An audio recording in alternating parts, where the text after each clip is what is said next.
This is Tyler. Welcome back. Thanks for being here. In our last episode, we concluded that nihilism is gripping, but we found reasons to reject it. Whether that's cosmic wonder, Teilhard de Chardin's evolutionary view, the idea that life is better than not life, or, as I call it, the will to life. Episode 1 established broad cosmic and existential perspectives that helps ground personal meaning within the universe. Have we really achieved a true understanding? And how does that relate to the modern world today? So, next, we're going to transition to addressing postmodernism. And despite having that cosmic sense of meaning, culture and society can challenge our convictions. All meaning is relative, or all truth is relative. If we found personal meaning in episode 1, how do we handle a society that says meaning and truth is just a social construct? And where did that come from? In this episode, we'll explore what postmodernism is, why it rose to prominence, how it dismantled grand narratives, and whether there's a new cultural zeitgeist forming in its wake. Our goal is to see the cosmic perspective we discussed in episode 1 and see if it can hold up against the postmodern critique, and how or whether a new meaning wave might be emerging in its wake. So again, thank you for being here. Let's move into understanding postmodernism. The Enlightenment legacy from the late Renaissance from the 17th to the 19th century saw Western thought that was guided by faith in human reason, scientific progress, and universal values like liberty and justice for all. However, with the exaltation of human reason and scientific progress, as we discussed in episode 1, we ended up with the death of God and the feeble attempt of societies to construct our own value structures.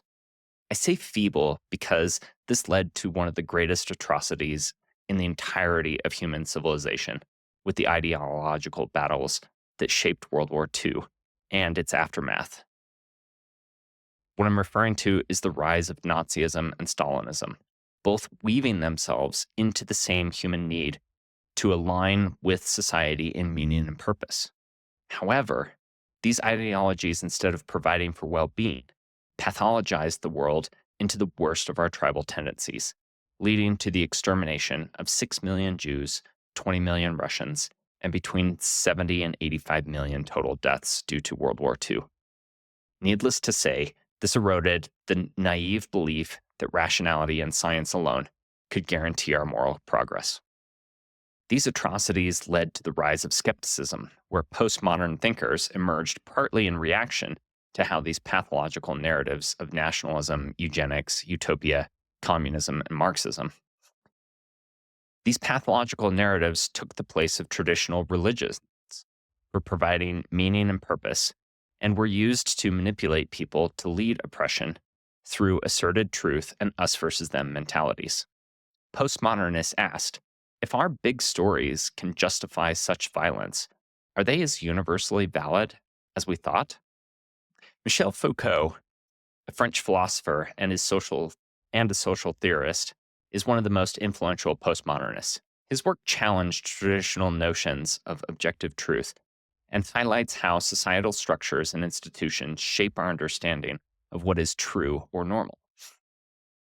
Foucault argued that power and knowledge are not separate entities, but deeply intertwined.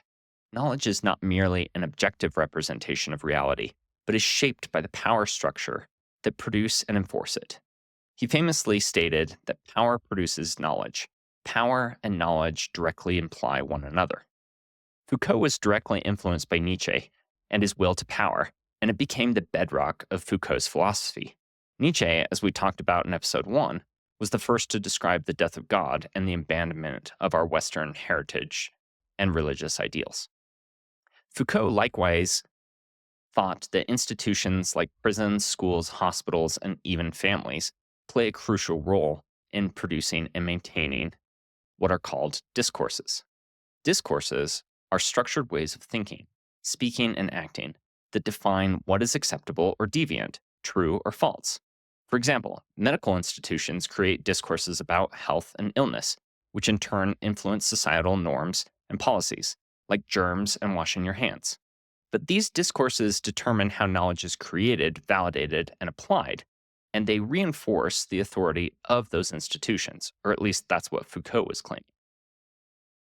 Next, Foucault argued that power operates by establishing norms, what is considered normal behavior, thought, or identity. By defining the norm, power implicitly labels anything outside of it as deviant or abnormal, thus controlling individuals' actions and beliefs. Then he addresses the genealogy of truth. Foucault rejected the idea of a stable, universal truth that exists independently of societal contexts. For him, truths are not timeless or self-evident, but are socially constructed and historically contingent. He thought to understand how truths are formed, they developed a method called genealogy, or genealogy, which traces the historical evolution of ideas and how they've been shaped by power dynamics. In his book, Discipline and Punish, in 1975, Foucault analyzed the history of punishment. He showed how Western societies shifted from public executions focused on the body to disciplinary practices like prisons focused on the mind and behavior. This shift represents changing power dynamics and the rise of institutions that regulate individuals through surveillance and normalization. Foucault argued that what societies considered objective or scientific truths often reflects the interest and biases of dominant groups. For instance, he asserted that scientific racism in the 19th century used pseudoscientific methods to justify colonialism and inequality. And I agree. But more than that, Foucault believed power not as something concentrated in a single authority, like a king or a government, but as dispersed through society. Power operates in everyday relationships, languages, and practices. And unlike traditional views that see power as purely oppressive, Foucault emphasized its productive aspects.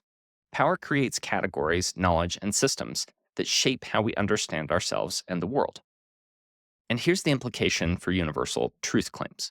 Foucault believed that claims to universal truth often serve as tools to legitimize authority and control.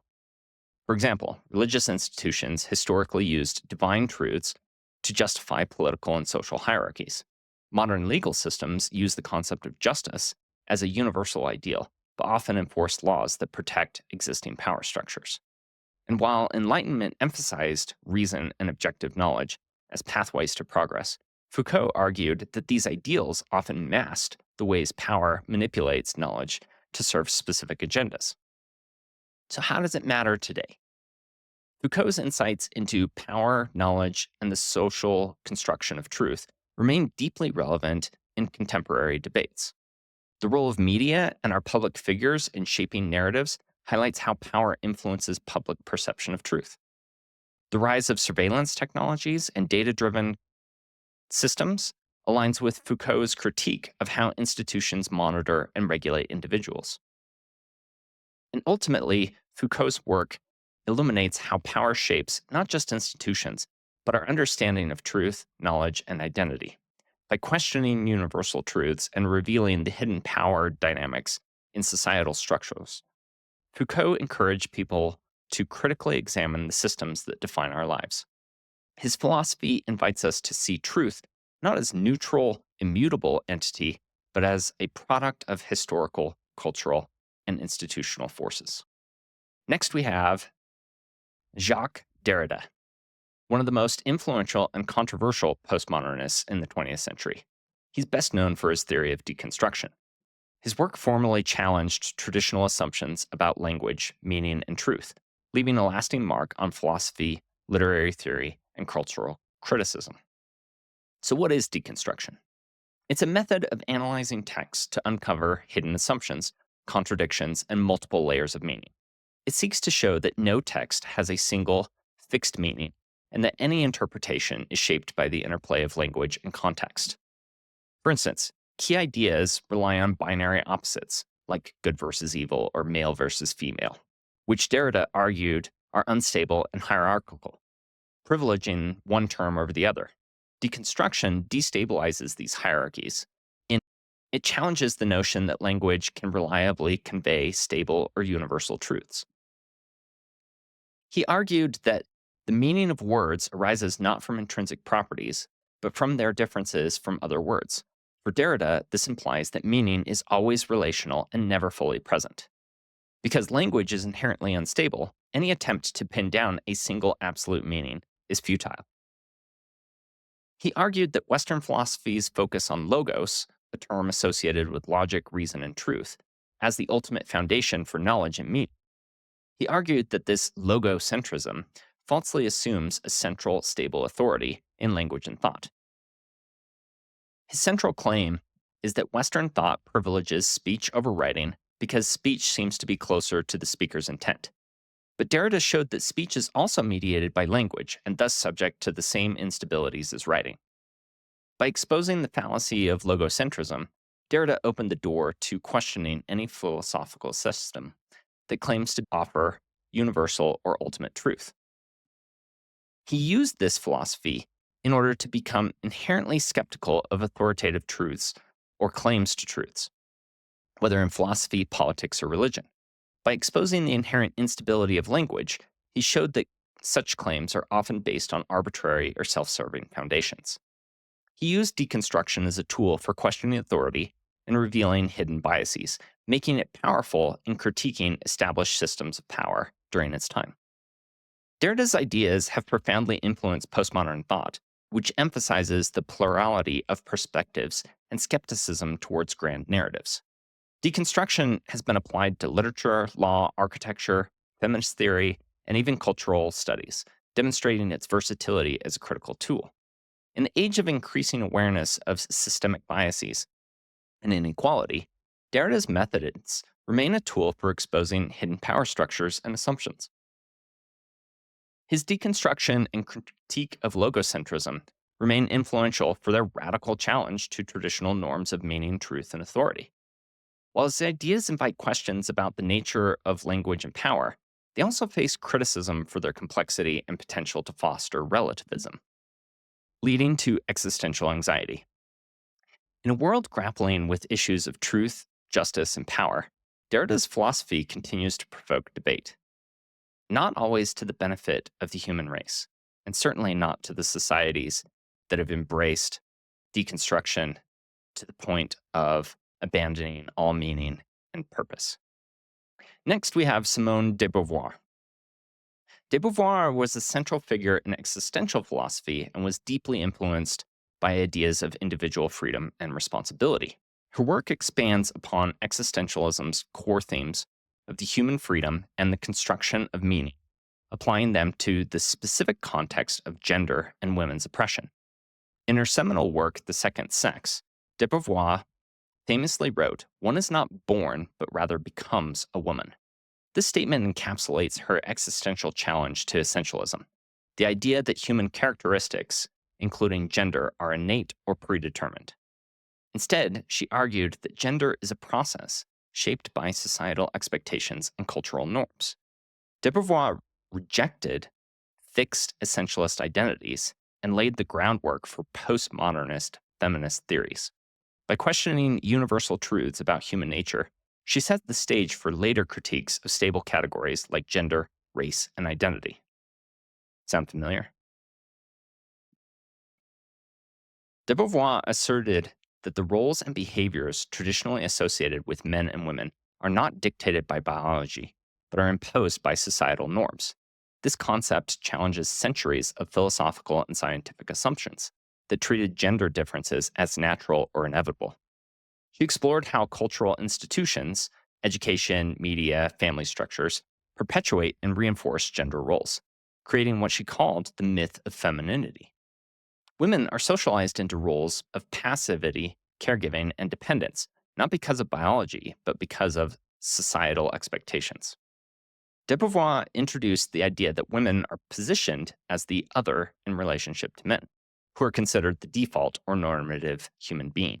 This othering process marginalizes women, denying them full agency and subjectivity. De Beauvoir argued that gender roles and identities are historically contingent, meaning they change over time and across cultures. This notion destabilizes the idea of fixed human identity, suggesting that who we are is shaped by context and power dynamics, further reinforcing the postmodernist traditions. Her work undermined the idea of stable universal categories for identity, and in doing so, she prefigured these postmodern critiques of essentialism. Her existential framework inspired feminist theories to challenge not only gender binaries, but also other forms of rigid identity constructions, such as race and class. De Beauvoir's analysis of power operates through cultural norms and societal expectations, echoes the concerns of postmodernist thinkers like Foucault. Both explored how institutions and discourses shape individual identity and reinforce hierarchies. By questioning the stability of identity and emphasizing the social construction of gender, Simone de Beauvoir's philosophy remains a cornerstone for understanding and critiquing the power dynamics that shape human identity and societal norms. Next, let's move to Jean-François Lyotard. Lyotard thought that grand narratives or meta-narratives are overarching explanations or ideologies that claim to offer truths about the world, human history, and existence. He points to examples including religious doctrines such as Christianity's story of creation and salvation, Enlightenment ideals of progress through reason and science, and Marxism's vision of class struggle leading to utopian society. Jean-François posted in The Postmodernist Condition in 1979 and defined postmodernism as an incredulity towards meta-narratives. He argued that grand narratives suppress diversity, marginalize alternative perspectives, and often serve to legitimize power structures. Postmodernists to dismantle these universalizing stories, viewing them as tools of control rather than objective truths. Grand narratives simplify complex realities, ignoring local, contextual, and individual experiences.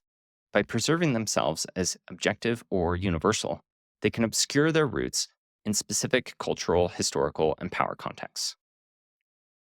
So, in summary, postmodernists dismantle traditional notions of objective truth and universal meaning, emphasizing the socially constructed, fluid, and power-laden nature of knowledge and reality. By challenging grand narratives, deconstructing language, and examining the interplay between power and discourse, postmodernism reshaped how we think about culture. While this perspective opens up space for diverse voices and interpretations, it also raises very thorny problems associated with unity, cohesiveness, and the possibility of shared understanding and meaning in an ever-fragmented world. So why does it resonate today? Well, as we discussed in episode 1, we've got the erosion of our traditional frameworks, and we have postmodernism and Nietzsche with the death of God to thank for that. The decline in religious adherence has left many without cohesive narratives that once provided existential grounding. The decline in religious adherence has left many without the cohesive narratives that once provided existential grounding. As we talked about in the last episode, the unaffiliated rose from 16% to 29% within religious studies or belief in religion. Similar trends are observed globally and particularly in Europe. Without the unifying structures of religion, individuals then must craft their own frameworks for meaning, making postmodern critiques of universal truth particularly resonant. Postmodernism poisons this void by pushing the fragmented and subjective nature of meaning-making into the secular world. Next, we have the polarized political landscape. The 21st century has seen the rise of deeply divided political ideologies, from communism and nationalism to progressive activism. These conflicting worldviews create a sense of disorientation and skepticism towards any single truth. The same event, such as the election outcome, can be interpreted entirely differently depending upon political alignment and initial outcome, highlighting how power, tribalism, and perspective shape authority-based truths. Postmodernism's emphasis on the relativity of truth aligns with how political narratives compete to define reality. It provides tools to question the motives and structures behind these narratives, leaving a wake of existential anxiety upon those who are trying to live their lives in the midst of the political narratives.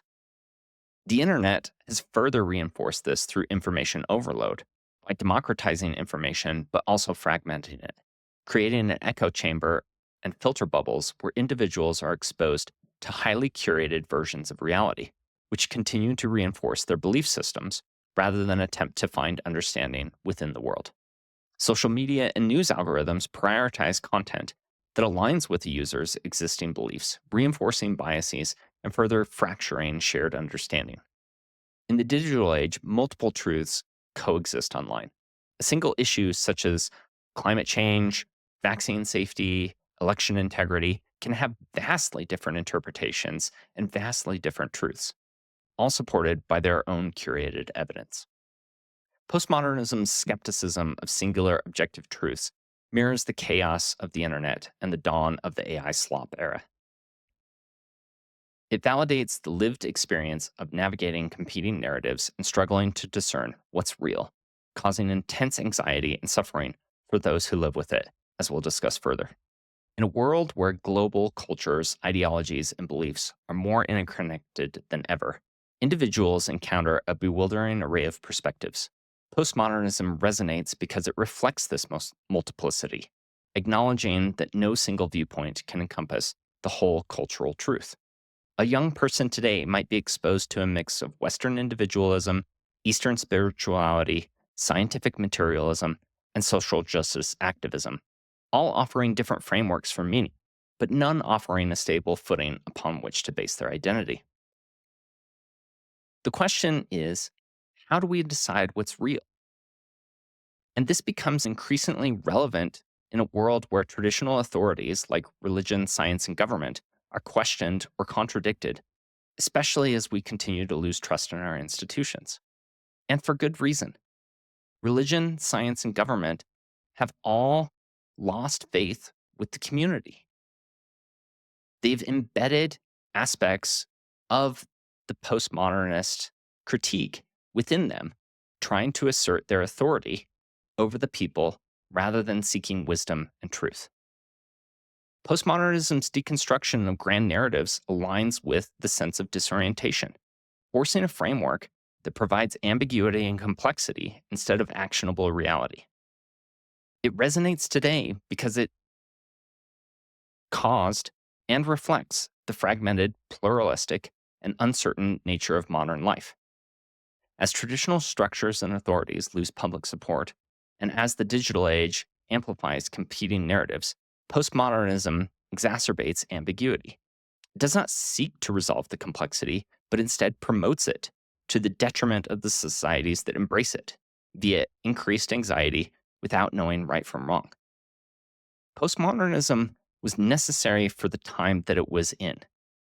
But unfortunately, the pendulum has swung too far, and now we find ourselves not knowing up from down, not knowing right from wrong, and not knowing where to live our lives and which truths we need to believe in. The existential anxiety that postmodernism brings in our current society is exacerbated by the technology revolution that we find ourselves in as well. And so we need a new narrative, and we need an antidote to postmodernism. So why is postmodernism wrong, and what is our antidote? First, we should acknowledge the strengths and limitations of postmodernism. Postmodernism offered valuable critiques of power, language, and cultural narratives for its time, but it's not the antidote that we need for today's problems. It highlighted the importance of questioning grand narratives and revealed how meaning-seeking, when pathologized, can be constructed into social and political power. While postmodernism deconstructs meaning, it fails to reconstruct it, often leaving individuals in a state of ambiguity or nihilism. Postmodernists' relativism undermines shared frameworks necessary for social cohesion and personal growth. Thanks, postmodernists. It's just like the New Age atheists who continue to destroy religion without positing something useful in its place, other than rationality. And unfortunately, rationality doesn't solve our need for meaning and purpose. So before we move on, I want to talk about my idea of everything we're about to discuss as a swinging pendulum. Human history can be seen as a pendulum, perpetually swinging between extremes in our collective search for meaning and stability. The Enlightenment with its faith in reason, science, and progress, marked a swing towards universal truths and optimism in human potential. But the cracks in this ideal emerged with nihilism, a stark rejection of inherent meaning, as the death of God left a void that rationality alone could not fill. The pendulum then swung again towards grand ideologies of nationalism and communism, which sought to replace traditional spiritual frameworks with new narratives of collective purpose. However, these systems too often devolved into violence and oppression, revealing their fragility.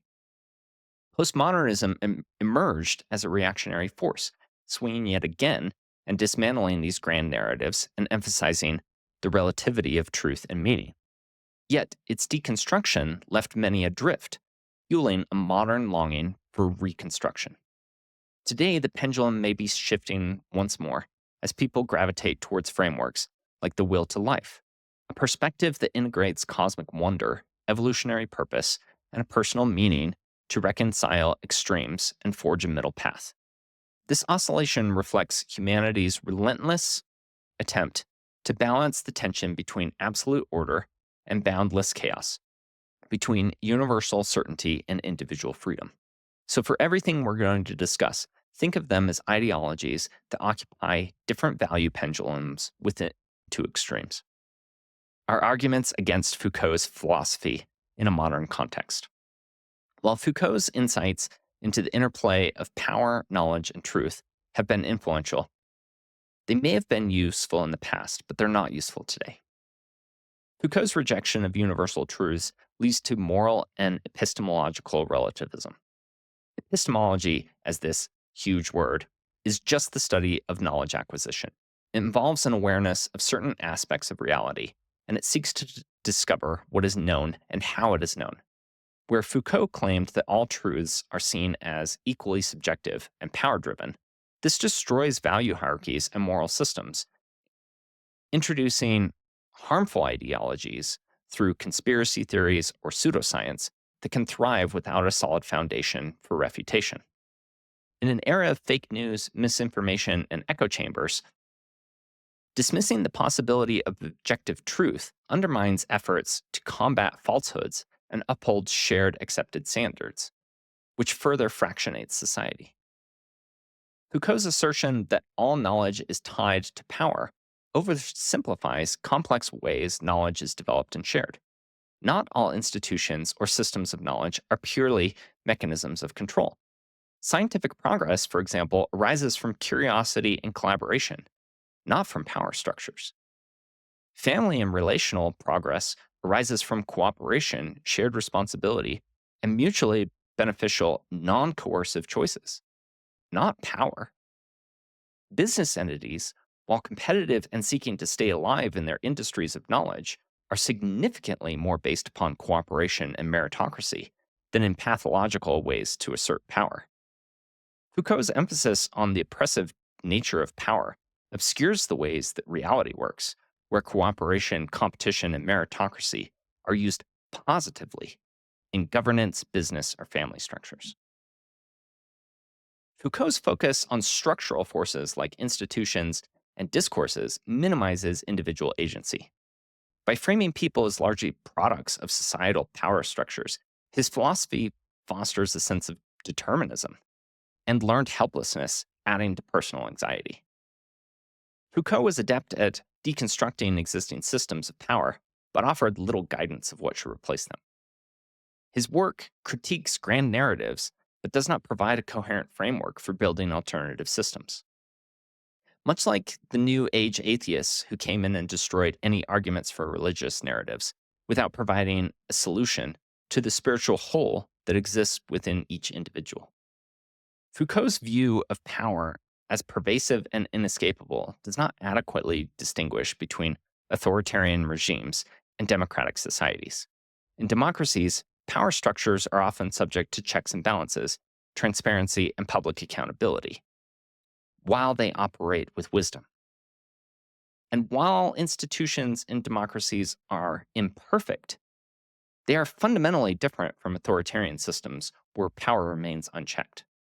And power unchecked leads to tremendous atrocities, as we've seen in World War II. By equating all systems of power, Foucault's philosophy undermines the value of democratic processes and institutions in fostering justice and equality. Foucault's skepticism towards scientific knowledge is misapplied to discredit genuine advances. While science has had instances of being misused in things like eugenics, it's also a self correcting process that, if used wisely, evolves based upon evidence and peer review. Modern science is the best system humans have ever created to minimize bias and to separate knowledge and power dynamics. When wisdom and science are used hand in hand without coercion, they've continually lifted up human well being through the advent of technology.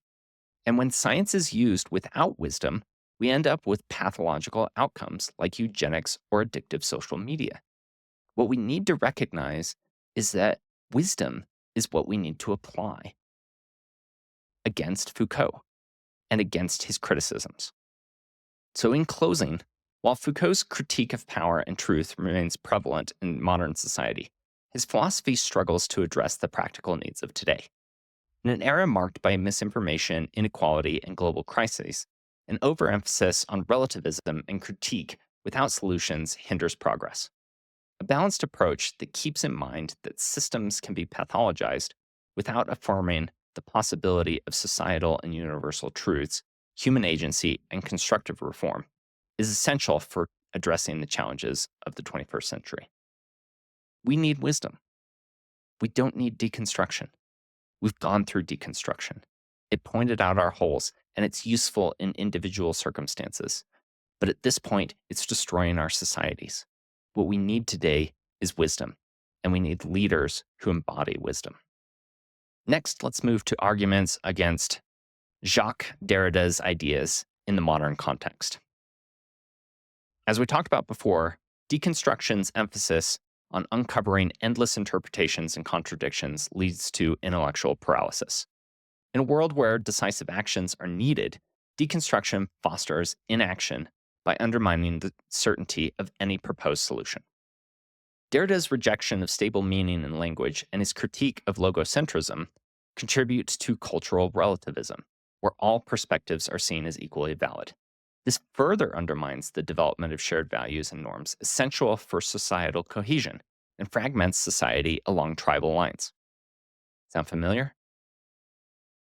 Furthermore, his undermining of logocentrism and stable truth has been co-opted in the post-truth era, where figureheads and political leaders use misinformation and conspiracy theories to achieve their goals.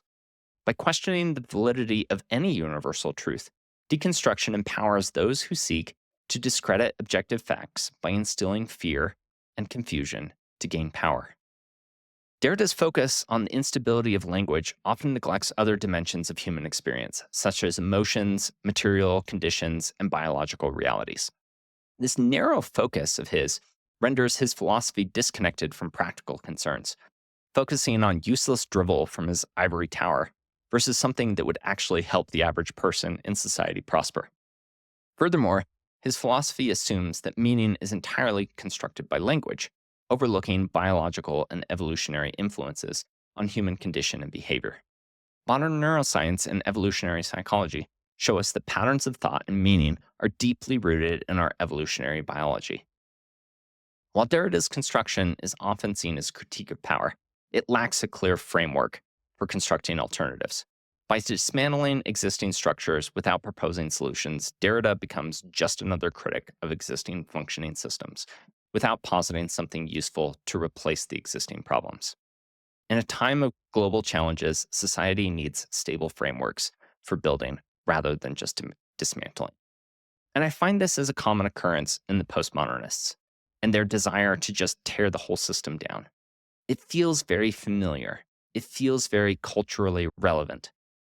Because in our current systems, we've lost the trust in our institutions because we've embraced this postmodernist ideology that nothing matters and that all truth is relative. And it's so easy to be a critic. It's so easy to throw stones at systems. And yet, it is so hard to actually create something that is valuable and useful. And what we do when we destroy our institutions or our ideologies that have served us in the past, we end up with more pathological systems that fall in their waysted. You can see this with the death of God and the rise of Nazism and Stalinism. When we abandoned our ideological structures and embraced populism, those systems produce so much more terror than the previous systems before them. Not saying that the previous systems were great, but just that the human condition to bend meaning and purpose around ideological narratives is incredibly, incredibly powerful. And we need to be aware of that when we're in our search for meaning and purpose as we continue to focus on our journey. And so, while Derrida's deconstruction offered valuable tools for questioning assumptions and exposing hidden power dynamics, his systems have backfired in the modern world. The challenges of relativism, inaccessibility, and political ambiguity, coupled with the urgent need for actionable solutions, highlight the need to push the pendulum back towards frameworks that emphasize shared values, constructive action, and trust in empirical knowledge. Modern thinkers can integrate his insights while addressing their practical shortcomings to foster a more balanced and effective response to contemporary issues. This is called wisdom, and it was established long before the dawn of history. We would do well to remember wisdom and its value in society. Let's move next to arguments against Simone de Beauvoir's philosophy in the modern context. And while her work has had profound impact on existentialism, feminism, and postmodern thought, there are several critiques to her ideas when viewed through the lens of modern societal, scientific, and philosophical developments. First, while Beauvoir argued that gender roles are socially constructed, modern neuroscience, evolutionary biology, and psychology show us that biology plays a significant role in shaping gender differences. Research has shown that hormonal influences like testosterone or estrogen affect behavior, preferences, and risk taking tendencies in men and women. These differences, though not absolute, indicate that some gender traits have biological underpinnings.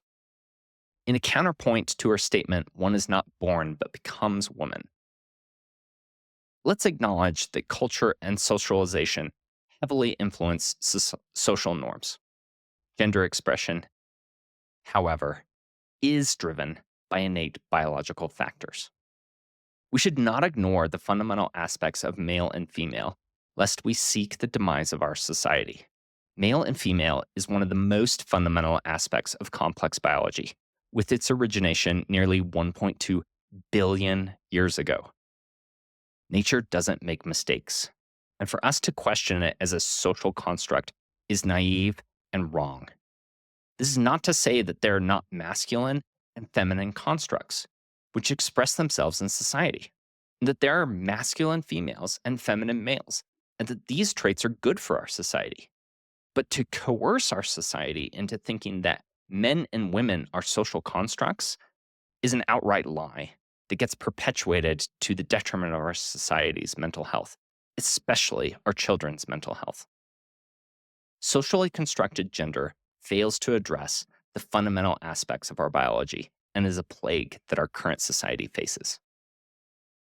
De Beauvoir's emphasis on power and oppression as the central forces shaping gender overlooks other motivations for gender roles and expressions, such as community cohesion, mutual support, and continues to invoke Nietzsche's will to power. When we as a society focus on telling our kids they can be gender fluid, we are taking away a fundamental fact of nature and providing tremendous anxiety on our children.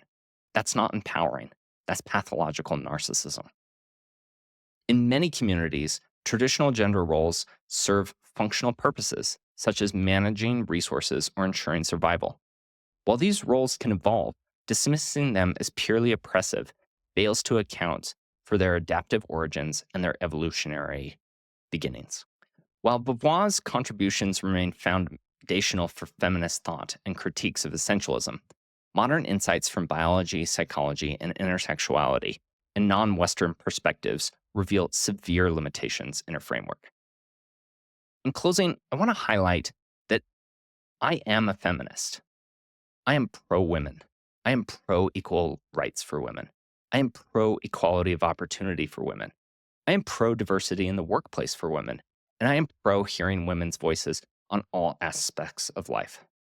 But most importantly, I am pro the opportunity for women to individually choose what they want and when they want it, but not under the coercion of social media, authority, or poisonous narratives that have infiltrated our society. So we've come a long way and we've seen a lot of problems. And we've provided some counter arguments to many of those problems. But what's the antidote? So let's close by recognizing postmodernism's contributions and then move towards what we can do. Postmodernism highlighted the dangers of unchecked grand narratives, whether that's nationalism, communism, or colonialism.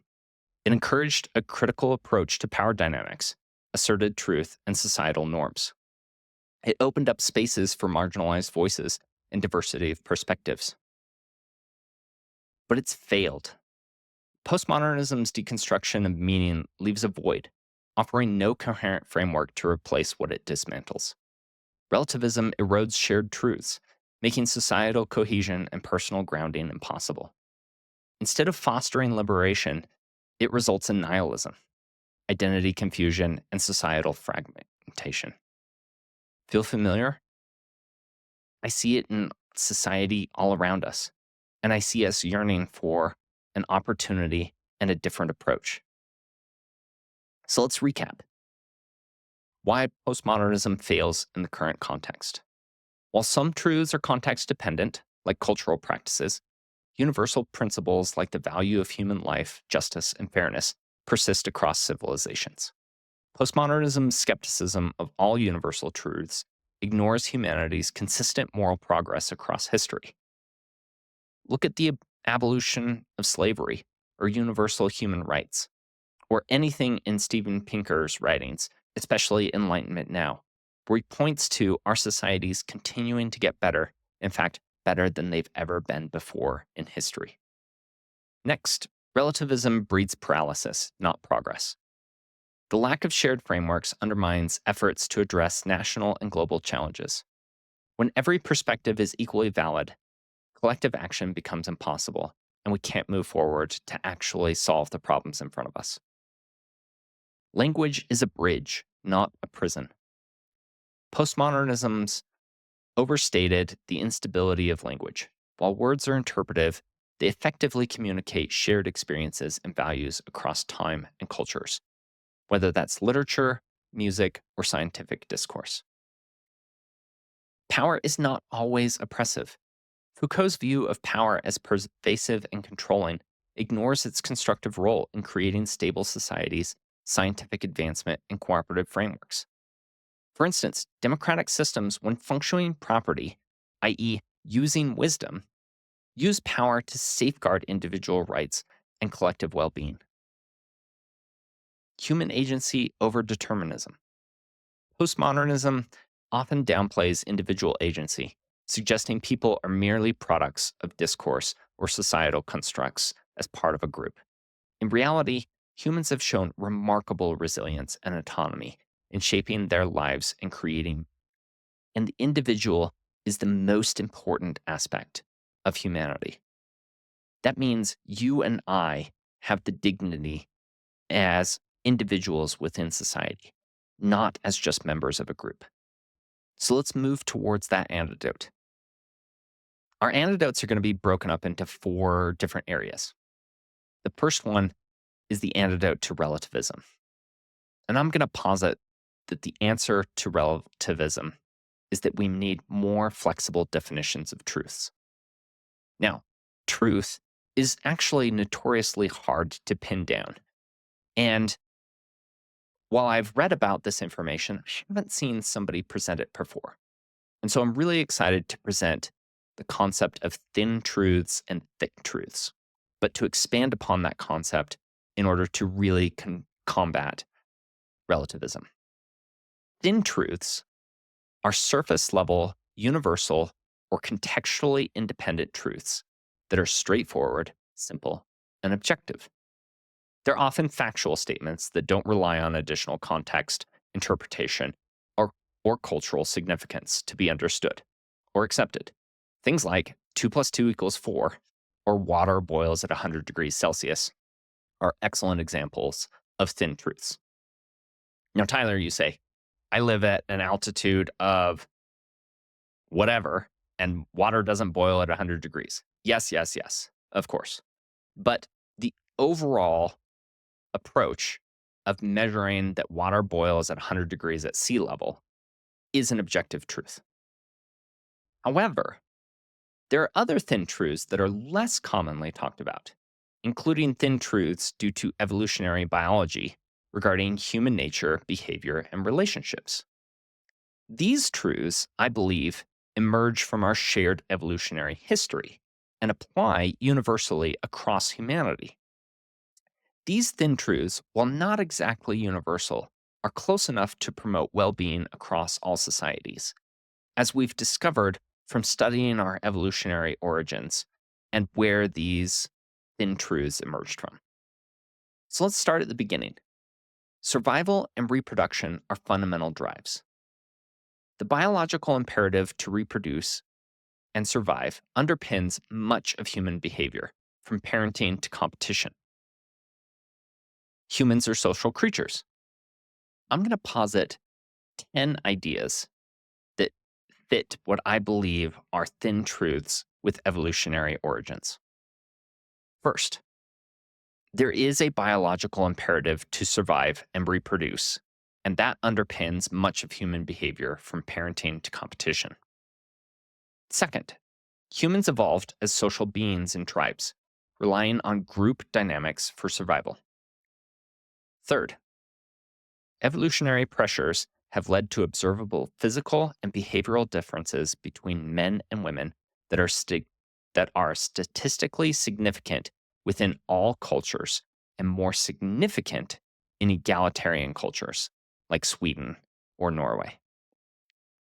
Number 4, hierarchies exist in all social species, including humans, as mechanisms to reduce conflict and organize group efforts. Number 5, altruistic behavior, such as helping others at cost to oneself, enhances the survival and reproductive success of groups and individuals in the tribe. Number 6, humans evolved in cooperative groups where collaboration and shared responsibilities increase the chances of survival for all members. Number 7, fairness evolved as a way to reduce conflict and maintain social harmony within groups, ensuring the equitable distribution of resources and responsibilities.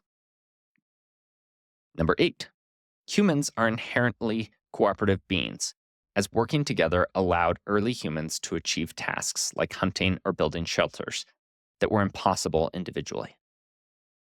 Number 9, empathy evolved to strengthen social bonds and to aid in cooperative behaviors, ensuring mutual support in parenting, group living, and conflict resolution. Number 10, justice evolved as a mechanism to enforce fairness, deter harmful behaviors, and promote trust within groups.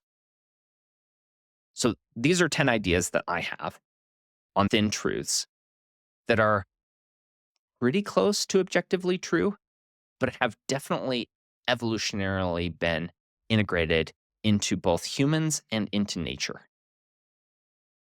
But that's not the end of where our thin truths lie. I think that there are thin truths that universally are agreed upon within societies once they reach a certain level of complexity and technology. So over time, humanity has converged on certain culturally accepted universal moral principles, born of cultural evolution and collective agreement, rather than brute fact or evolutionary adaptation. These cultural thin truths reflect societal consensus that are often codified in laws, declarations, and global norms. We're going to cover 5 of them here. The first one is that slavery is morally wrong, and that slavery dehumanizes individuals and violates the intrinsic dignity of human beings. Number 2 is that human rights are inalienable, all humans possess inherent rights, such as life, liberty, and freedom from torture. Number 3, murder is universally condemned.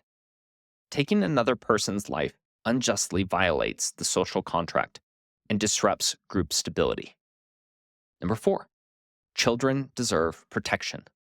Humans are a species with extended childhoods, making the care and protection of young essential for survival and well-being. And number 5, equality of opportunity is desirable. Societies function best when individuals are given a fair chance to contribute based on merit rather than arbitrary or unfair biases. So, in conclusion, thin truths, whether table stakes like facts, 2 plus 2 equals 4, biological, or socially agreed upon, provide the scaffolding for the rich narratives and practices that give life meaning. When some societies do not accept these cultural truths, they're not right due to their moral relativism. They're objectively wrong because we've discovered what human flourishing and well-being is, and we can measure it in a society. This stabs moral relativism directly in its heart because we're not all structured around everything is relative. There are foundational truths that we can rely on. These are the thin truths that make up a well-functioning society. And we can see this most common in societies where we see atrocities against minorities, women, and children, where well-being in these societies is extremely low, such as Afghanistan under the Taliban rule. It is objectively factual that these people are not having a life well lived, and that the well-being of these societies is low.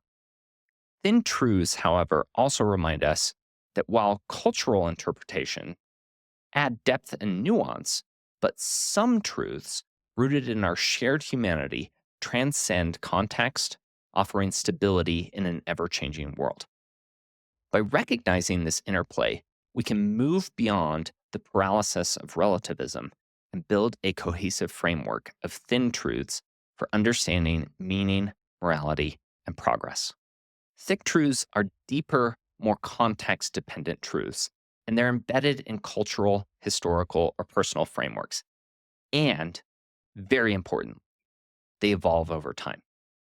They're richer in meaning and often carry moral, emotional, or situational weight, and sometimes they're context-dependent, but they may not be shared by all societies today. This does not mean that moral relativism exists, as we can still measure the well-being across different societies, and we can make factual statements about the well-being of its citizens.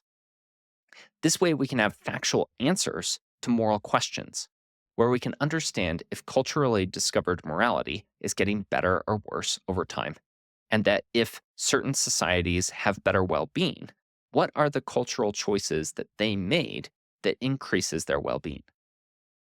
I'm not going to focus much more on thick truths other than to reiterate that they evolve over time based upon societies and historical contexts, like from biblical times to today, and that different societies may have different thick truths that are only true in their cultures and not in other cultures.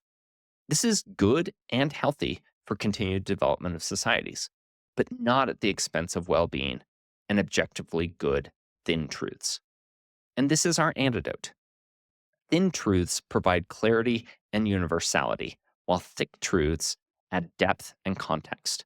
Understanding and integrating both these types is essential for navigating a complex, interconnected world where objective truths coexist with rich, subjective experiences.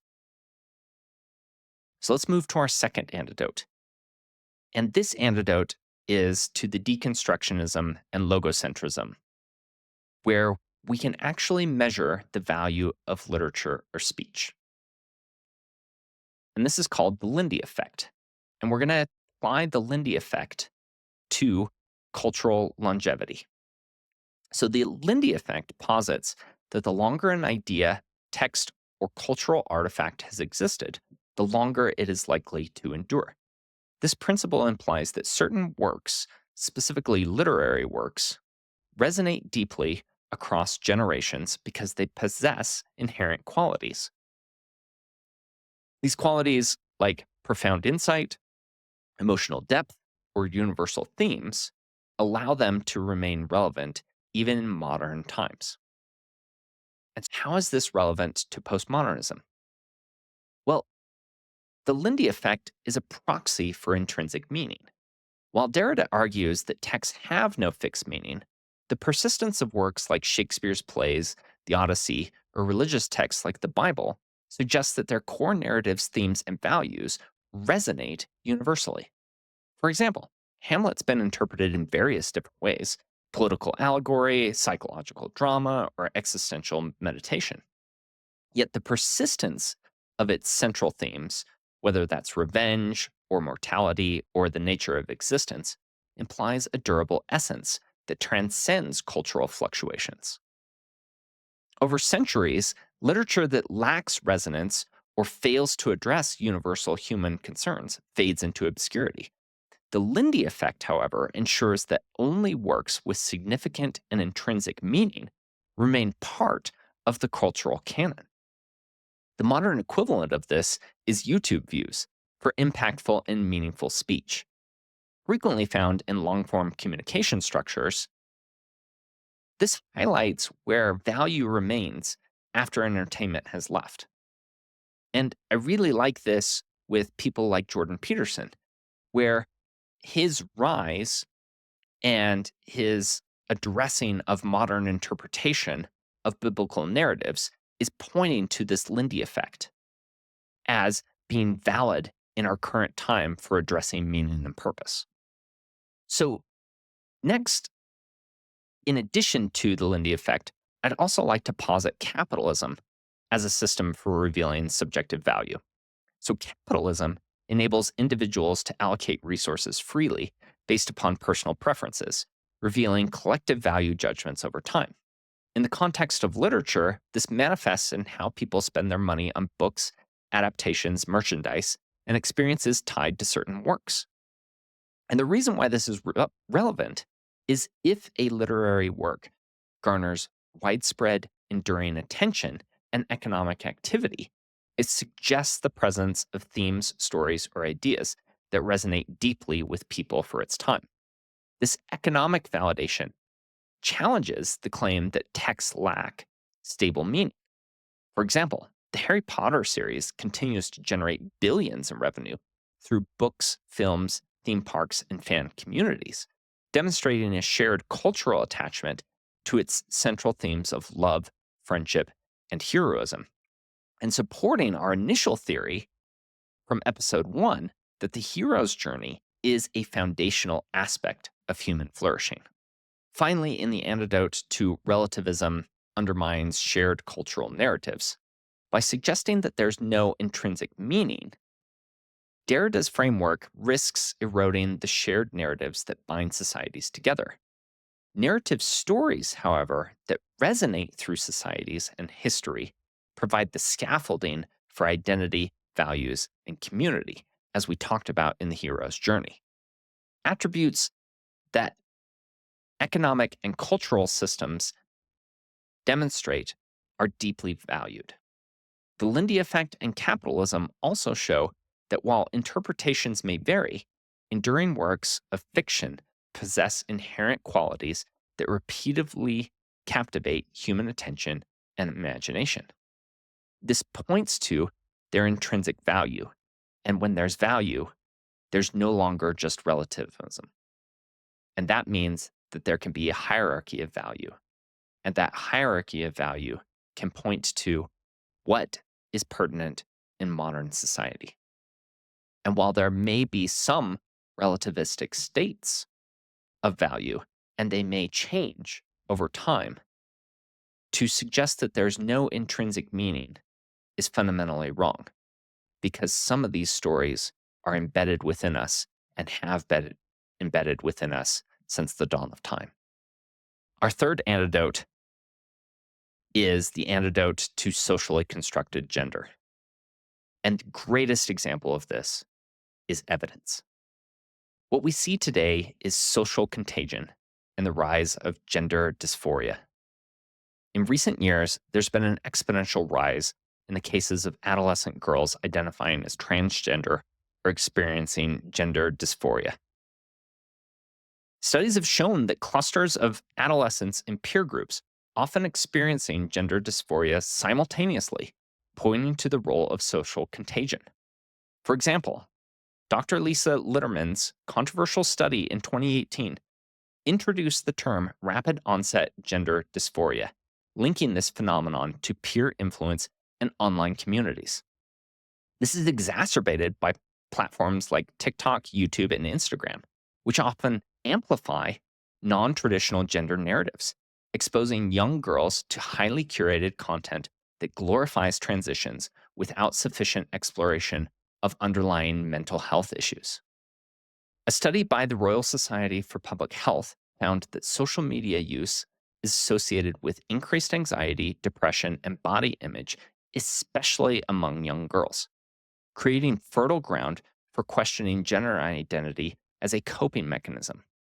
This is a pathology that is riddling our society as a virus in our minds. And while I acknowledge that there are some very unique and very rare cases of trans, and that those are terrible and hard to work for through individuals, we should not be throwing everything aside by catering to less than 0.01% of individuals. We should be taking care of our girls, and our girls need traditional footing with stability and normalcy. Our mental health is on the decline among adolescent girls. Nearly 60% of girls report feeling persistently sad or hopeless. This is the highest rate in a decade. The same report noticed a significant rise in self harm and suicide attempts among teenage girls, correlating with the increased societal pressures and identity confusion. Breaking down traditional gender roles has led to new anxieties, particularly regarding identity. And as we talked about before, gender between male and female is fundamental to our biology. It is nearly 1.2 billion years old. To address it as a societal construct is destroying the foundation on which we find our own individual identity. Many young girls report feeling overwhelmed by the need to choose their gender or live up to modern ideals of self definition. This destabilization of clear identity markers has left adolescents feeling unmoored, contributing to existential stress and identity crises way earlier than they should be experiencing these existential crises. Furthermore, we've got growing evidence of transition and regret, as a growing number of young people, particularly girls, are detransitioning after realizing that transitioning did not address their underlying mental health issues. For example, the Pioneer study in Sweden tracked individuals undergoing gender reassignment and found that regret rates were significant enough to warrant a more cautious approach to adolescent transitions, meaning, don't do this.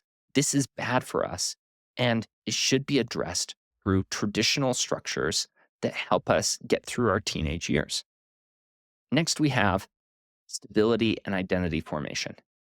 Traditional gender norms, while imperfect, historically provide a stable framework for identity formation during adolescence. The rapid deconstruction of these norms due to postmodernism, and specifically by de Beauvoir, has left many young people without clear markers for navigating their development stages. Developmental psychologists emphasize the importance of stable identity structures, especially during adolescence. Disruption to this process can contribute to prolonged identity confusion and mental health struggles, failing our children for the future. In Abigail Schreier's research and her book on irreversible damage, The Transgender Craze Seducing Our Daughters, Schreier explores the cultural factors contributing to the rise of gender dysphoria among adolescent girls. She highlights social contagion, peer influence, and the role of schools and online platforms in promoting transition as a solution to normal teenage struggles. I think the underlying contribution is Simone de Beauvoir's philosophy that has woven itself into modern society, along with other postmodern ideologies that are destroying our Western society. In the case of our recent Supreme Court nominee, the inability for her to define what a woman was is utterly absurd. It's utterly absurd that this has woven itself into our society and into our cultural identity all the way up to the Supreme Court. It is obvious that there are differences between men and women. It is obvious that there is male and female. And it is obvious that that provides stability in our societies. And when we attempt to change that in order to promote an ideology that worships the ability to be anything that we want, all we do is institute anxiety and discontent, especially in our youth. And we need to fix that. The breakdown of traditional barriers has created significant challenges for young people, particularly adolescent girls. Social contagion amplified by online platforms has contributed to an epidemic of gender identity confusion and mental health struggles. As society moves forward, it's crucial to balance progressive ideals with safeguards that prioritize the psychological well-being of our children. This includes stopping the nonsense associated with identity politics, intersectionality, and forced coercion into narrative structures that are destroying our youth. Now, I want to pause here and say there are trans people, and there are people who are questioning their identity. And in many cases, what we observe is that some of these people questioning their identity end up being gay. But for us as a society to promote transition as a positive and benevolent way of taking care of our children is utterly preposterous. We need to protect everyone. And by protecting everyone, it involves listening to them. And it involves acknowledging them. But it also involves not setting them up for choices that they're going to regret terribly in their future. We need to help our children. And our children need guidance. And that guidance requires a firm foundation in stability. Because otherwise, what we're looking at is continued anxiety and inability to integrate themselves into the future. Let's move to our fourth antidote. This is the antidote to skepticism of grand narratives. And we're positing it, as we've talked about before, as wisdom. But it's wisdom reestablished for everyone. And we provided this foundation in episode 1 with cosmic meaning, in that in the vastness of the universe, cosmic meaning inspires awe, humility, and a sense of interconnectedness. And with the idea of the omega point, we reframe humanity as part of an evolving cosmos, offering a forward-looking narrative of growth and unity through the hero's journey.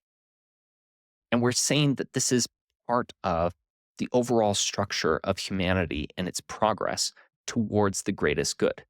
And when we embrace a cosmic narrative that situates individual lives within a larger context of universal progress, we provide well-being for everyone.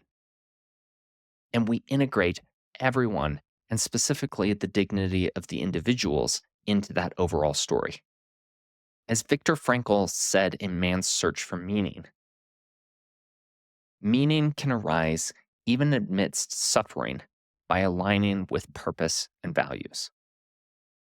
When we identify personal goals that contribute to something larger than ourselves, we then provide anchors that are timeless narratives that enable us to find our way and our path in life. And these narratives are based upon the hero's journey, which mirrors our innate drive for growth and transformation. And if we can reclaim these grand narratives instead of discarding them, as was the case in colonialism and eugenics, for good reason, we can focus on evolving better narratives, ones rooted in human dignity, justice, and flourishing. And when we foster community through rituals, storytelling, and collective action, everyone gets to benefit from it. We use science to illuminate the mechanics of existence and well being, and we use spirituality to explore the why and the establishment of hierarchical values. We avoid rigid dogmas. We focus instead on awe and gratitude and interconnectedness, supported by the well being of science and spiritual tools to transcend religious boundaries. And finally, with a grand narrative, it helps us against fragmentation. It emphasizes that individuals are present in everyday life, and it provides clarity and stability amidst chaos. It strengthens trust in institutions by promoting transparency, accountability, and wisdom based leadership. And finally, it encourages arts, literature, and media to explore truth seeking, integrating themes rather than perpetuating postmodern cynicism and relativism. So let's come back to the swinging pendulum. What we see are 6 areas in the new pendulum swing. The first is a rising interest in meaning making. We see communities focused on personal growth, whether that's mindfulness retreats or online self improvement forums. We see a renewed popularity in ancient wisdom, traditions like Stoicism and Buddhism, and other wisdom based philosophies. We see a reassertion of these narrative structures, stories like Lord of the Rings or Star Wars, resonating with people, so much so that they make their lives around them because they draw on timeless archetypes, offering stability and direction. We see practical movements towards unity. We see global cooperation on challenges like nuclear weapons or environmental degradation, suggesting that we can move away from fragmentation towards collective purpose. We're reclaiming truth and meaning. We're acknowledging the dangers of nihilism, and this series is part of that. And we're acknowledging relativism, as in this episode, but we're resisting the despair that they can induce. We're embracing a balanced perspective, questioning power and narratives while being committed to frameworks that foster personal and societal well being. We're encouraging the role of individuals, everyone to find their place in the cosmic and existential narrative. Like, what values and truths are resonating with you? How can you contribute to the greater human story? Taking the smallest step forward is the first step towards incremental progress in your own life. And finally, what I see is that we're building a new zeitgeist. Postmodernism mirrors the fragmentation of the current age. The antidote is integration of ourselves, integration into our society, and integration of our societies. That doesn't mean that we won't have thick truths where we come into conflict with other societies, but it does mean that we can find unity and we don't have to resort to violence. The emerging cultural zeitgeist centers on shared purpose, collective progress, and respect for truths grounded in universal principles. So, in conclusion, in fighting postmodernism, what we're doing is restoring meaning in a fragmented world. We reject the abyss. Postmodernism's critique has served its purpose. It's time to have the courage to rebuild frameworks that inspire action, connection, and hope. Embrace the cosmic narrative. By grounding ourselves in the vast story of existence, we find stability and purpose amid uncertainty promoted by postmodernism. We have the call to action, where we reflect on our own sources of meaning and take steps to contribute to a collective narrative of growth, resilience, and unity. We have our cosmic meaning, our place in the universe, where science combined with spirituality reveals a universe of staggering complexity, interconnection, and our ability to participate in that cosmic narrative. Far from meaningless, existence invites awe, gratitude, and responsibility. Humans have the capacity to create purpose through love, creativity, and contribution by choosing life versus death. By weaving together insights from science, spirituality, and storytelling, We created a holistic framework for meaning and purpose, and we even deconstructed postmodernism in a way that shows a path to the future through truth, evidence, and storytelling. As Viktor Frankl said, life is never made unbearable by circumstances, but only by lack of meaning and purpose. Meaning arises through relationships, personal growth, and participation in something larger than oneself. By rejecting nihilism, embracing cosmic and existential meaning, and integrating the insights of science, spirituality, and narrative, we can reconstruct a framework living with purpose and combating postmodernism influences in society. The story of existence is ongoing, and we are all co-authors in this story. So thank you for your time. I really appreciate you coming on this journey. And if you want to continue the search with me, here's the next episode.